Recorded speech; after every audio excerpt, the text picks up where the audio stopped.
वासुदेवाय हरे परमात्मने प्रणतः क्लेशनाशाय गोविंदाय नमो नमः। कृष्णाय वासुदेवाय हरे परमात्मने प्रणतः क्लेशनाशाय गोविंदाय नमो नमः। पिछले कई प्रवचनों से आपको अवगत कराता रहा हूँ बाबा जी के। इसी कड़ी में आज अगला प्रवचन प्रस्तुत कर रहा हूँ। आशा करता हूँ आपको अच्छा लग रहा होगा। तो आप इस चैनल को सब्सक्राइब करते रहिए, लाइक करते रहिए और दूसरों के साथ शेयर करिए। तो चलिए देखते हैं आज बाबा जी का प्रवचन, सुनते हैं उनको ध्यान से और लाभ प्राप्त करते हैं। राधे राधे। अम्बाला राधा वल्लभ श्री हरिवंश महाराज जी, आपके चरणों में कोटि कोटि प्रणाम। गुरुजी, भगवत प्राप्ति के लिए क्या जीवन में दुख और कष्ट होना जरूरी है? गुरुजी, प्रतिकूलता में तो हमेशा भगवान याद रहते हैं। ऐसा नहीं, अम्बरीश जी चक्रवर्ती सम्राट है, रानियां हैं, वैभव है। ऐसा कहा कि केवल वो बेचारा दुख ही दुख भोग रहा है, बड़ा कष्ट पा रहा है, ऐसा नहीं। जीवन की धारा में सबके दुख सुख आते हैं, ध्यान रखना, कोई ऐसा नहीं। अरे जब भगवान अवतरित हो रहे हैं तो आप देखो, जिनका नाम लेकर माया मुक्त हो जाते हो, भगवान कहां अवतरित हो रहे हैं? कंस के कारागार में कैद, हथकड़ी बेड़ियों से जकड़े हुए और राक्षसी स्वभाव के पहरेदारों से घिरे हुए देवकी वसुदेव जी, और वहां प्रकट कौन हो रहे? जगत को मोक्ष प्रदान करने वाले भगवान। सामर्थ्य अपार, असीम, अनंत, और लीला मुझे अभी नंदालय में छोड़िया, अभी समय नहीं आया उसका। समय आएगा तो हम उसको देख लेंगे। छुप के रात्रि में 12 बजे के बाद ठाकुर जी को ले जा रहे। सामर्थ्य कितने भगवान के एक संकल्प मात्र से असुरों का विनाश कर दें। दशरथ जी उनके वियोग में प्राण त्याग रहे हैं और भगवान 14 वर्ष के लिए वनवास। ये दुख सुख की जरा लीलाओं को आप इधर भी तो देखिए। जब भगवान अवतरित हो रहे तो संत गृहस्थ जो भी है, ये दुख सुख से बना हुआ शरीर है, जिसको कहते हैं शुभ अशुभ कर्म, इन दोनों से बना हुआ है। वो समय समय पर आते रहते, कभी दुख आता है, कभी सुख आता है।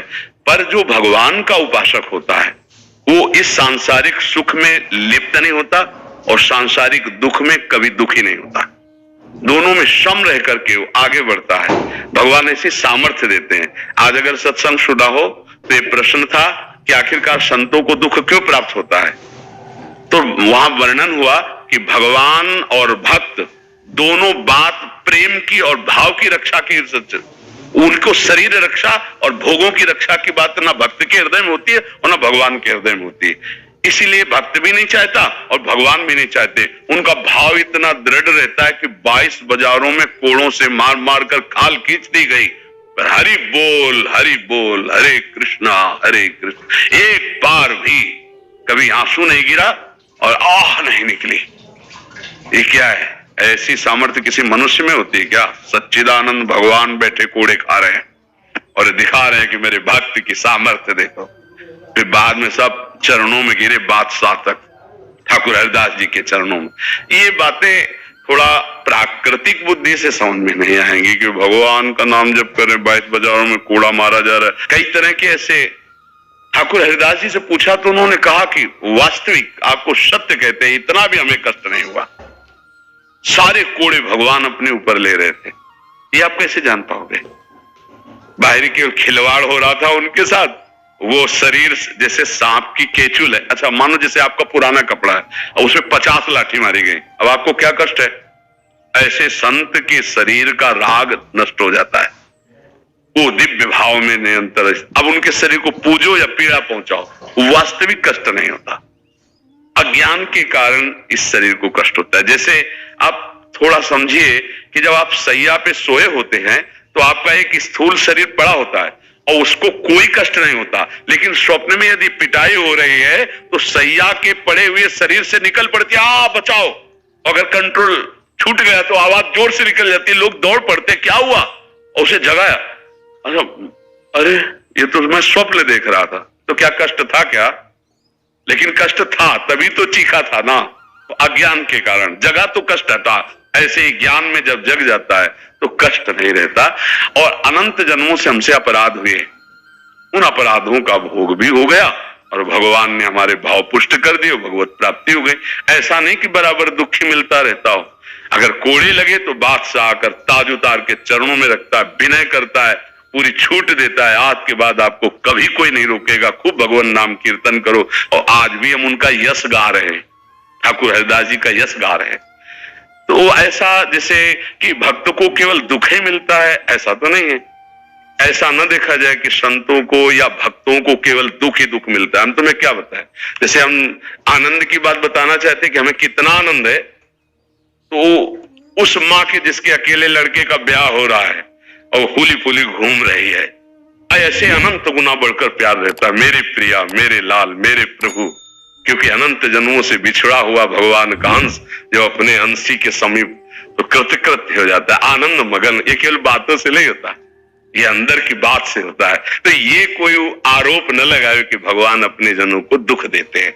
ये जरूर है कि दुख और सुख जिससे मिलते हैं वो दो कर्म होते हैं, पुण्य और पाप। उससे सबका शरीर बना रहता है। तो कभी पापी पुरुष को भी बहुत अच्छा अवसर आता है और कभी दुख आता है, कभी किसी महात्मा को बुरा अवसर आता है, कभी सुख आता है। ये क्रम चलता रहता है, लेकिन स्थिति दोनों में अंतर होगी। वो प्रकृति के भोक्ता भाव में होगा, वो परमात्मा के आनंद में मगन होगा। ये अंतर कोई नहीं देख पाता। बाहरी दृश्य तो देख पाता है कि वो संत दुखी है, कैंसर हो गया है, उनको ये हो गया है, तो क्या गृहस्थों को नहीं होता क्या? तो अब हमें है तो इसलिए हजारों जान रहे कि इनके है, लेकिन ऐसे बेचारे हैं जिनको तुम जानते ही नहीं हो, और हजारों के रोग होगा। तो कहा जाता है कि महात्मा को दुख क्यों मिला, हमें दुख नहीं है। पक्का समझो तुम्हें, पक्का 100% हमें कोई रोग नहीं, कोई दुख नहीं है। इस शरीर को है तो उसका व्यवस्था ठाकुर जी की है, बहुत बढ़िया व्यवस्था की है। इसलिए बहुत हम आपसे प्रार्थना करते हैं, जैसे भी बने वैसे भगवान का आश्रय और नाम जप करने लगो। वो दुख मिटाने वाले, दुख देने वाले नहीं, मंगल भवन है। महाराज आपके माध्यम से तो सबको आनंद दे रहे हैं। आप तो आनंद में हैं ही, लेकिन आपका आनंद, हाँ, वो केवल प्रियाजू की कृपा है, केवल प्रियालाल की कृपा का फल है।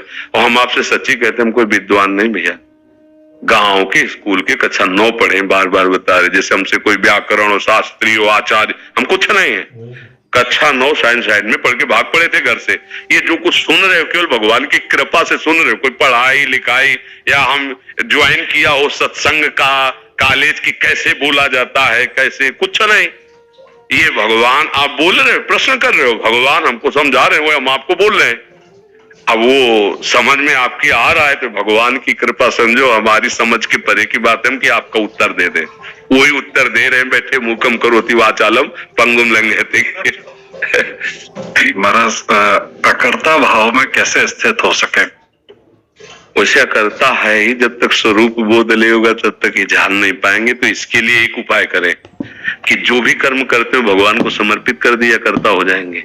जैसे दिन में कुछ समय याद रहता है, फिर टोटल जब सोने जाते हो तो टोटल जमा कर दो ना, जगने से लेकर सोने तक। ये तो सर्वाणी कर्माणि मयि सन्न्यस्य मत पराहा अनन्ये नैव योगेन माम ध्यायन्ति उपासते। श्री भगवान करे, ये तो सर्वाणी यत् करोषि, जो कर्म कर रहे हो 1-1 घंटा समर्पित कर दो। 1-1 घंटा का नहीं आता तो पूरा टोटल, जब से जगे थे तब से आज तक, अभी शयन तक, हे प्रभु आपको समर्पित है। और हे नाथ, इस कर्म में जो त्रुटि हुई हो, आपके प्रतिकूल हो, तो मुझे संकेत कीजिए और मुझे बल दीजिए कि वो गलती मेरे से न हो जो आपके प्रतिकूल हो। बहुत बढ़िया जीवन हो जाएगा।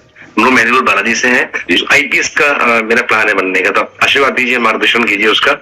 अब हम तो केवल अध्यात्म की चर्चा को प्रधानता देते हैं, तो आशीर्वाद रूप में यही कहते हैं, यदि नाम जप करोगे आप और गंदे आचरण नहीं होंगे तो आप जिधर जाना चाहोगे उधर आप प्रकाशित हो जाओगे। नाम जप करो, आचरणों को पवित्र रखो, आप फिर देख लेना। आशीर्वाद का तात्पर्य है आपकी बुद्धि का बलशाली हो जाना, पावरफुल हो जाना। आपको कभी कोई निरुत्साहित ना कर पावे, तो किसी भी मार्ग में आप जाएं, आप बलवान हो जाएंगे। तो ये पावर मिलता है भगवान के भजन से। राधा राधा राधा राधा। तो अगर कहीं भी बढ़ना है आपको तो आचरण पवित्र, हमारी बात मान लेना। आशीर्वाद का मतलब ये है आपके आचरण पवित्र हो और आपकी जिह्वा से नाम चलता रहे, तो आप जिधर बनना चाहोगे, जो बनना चाहोगे, वो बनाने की सामर्थ्य प्रभु में है, नहीं? हाँ, इसलिए